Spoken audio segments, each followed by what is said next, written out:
Coloro che hanno analizzato l'enciclica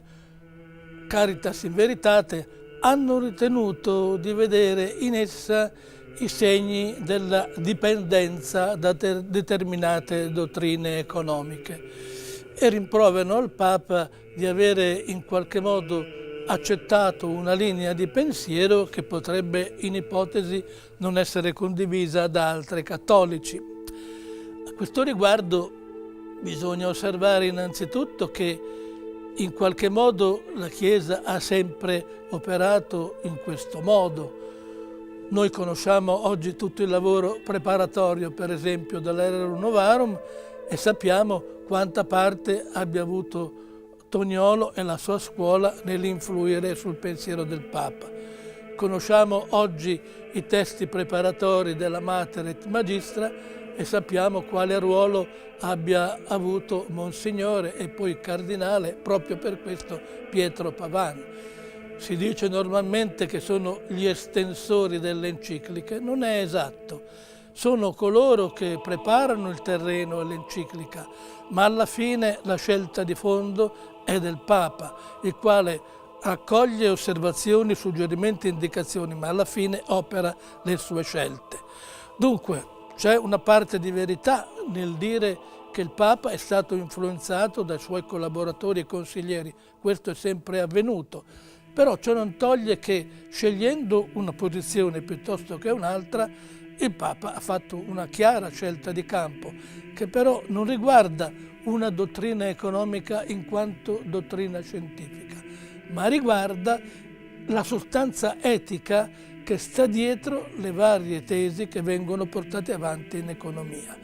E la sostanza etica del pensiero del Papa, sorretto da molti economisti, è proprio questa, che in qualche modo è finita l'epoca di un mondo che idolatrava il profitto, che faceva del profitto il centro dell'attività economica, che non aveva nessun criterio orientatore al di fuori del profitto.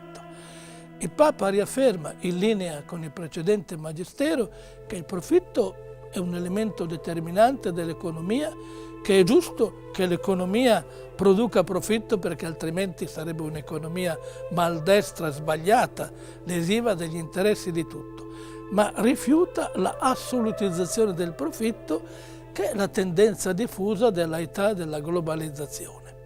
E per questo propone delle forme alternative di economia che integrino un'economia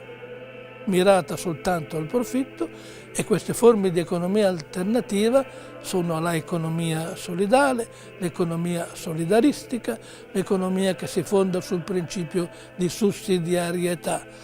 E direi che sotto questo aspetto il Papa è in buona compagnia, perché potremmo ricordare due autorevoli premi Nobel, l'indiano Amartya Sen e l'americano Stiglitz, potremmo aggiungere anche caro collega ed amico Stefano Zamagni, che da tempo sostengono la impossibilità di reggere l'intero apparato dell'economia soltanto sulla categoria di profitto. Bisogna ricostituire un tessuto economico partendo dalla base, favorendo la crescita dei gruppi meno privilegiati, superando le sacche di povertà che esistono ancora al mondo, e per questo il puro strumento dell'economia del profitto si è mostrato storicamente inadeguato. Nessuno può sostenere che l'economia del profitto ha risolto i problemi della povertà e del sottosviluppo. E allora il Papa indica al mondo, ai credenti certo, ma a tutti gli uomini di buona volontà, cui specificamente è rivolta l'enciclica nel suo punto iniziale, rivolge a tutti gli uomini di buona volontà l'invito a superare una visione miope e parziale dell'economia incentrata sul profitto per aprirsi a un'economia incentrata invece sulla solidarietà e sulla fraternità fra gli uomini.